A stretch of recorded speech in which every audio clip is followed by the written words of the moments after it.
Exactly हुआ क्या? हमने 2-3 बार ऐसा कुछ है?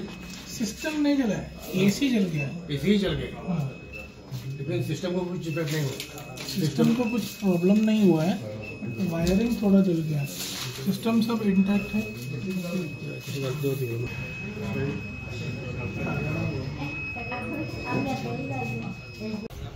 काणकोणच्या आगोंद ह्या स्टेट बँकेक राती एसीचो ब्लास्ट जालो। एसी जी आशिल्ली ती इन्वर्टर रुमा आशिल्ली आनी इन्वर्टर रुमा जी इतर उपकरणां आशिल्ली ती कांय प्रमाणात पिड्डेर जाल्ली आसा। हेच बरोबर जे वायरिंग आशिल्लें तेंय जळिल्लें आसा।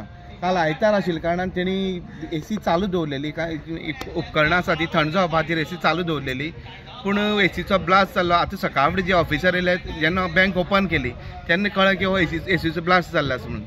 आमी जेन्ना हांगचे ऑफिसर आशिल्ले तांकां विचारलें की बँक सद्या ऑपरेशन बंद आसा, केन्ना चालू जातलें म्हणून। तेणी सांगलां सद्या तरी ऑपरेशन 1-2 दीस बंद उरपाक शकता, नेमकी केन्ना हें स्टार्ट जातलें हें सांगपाक शकना।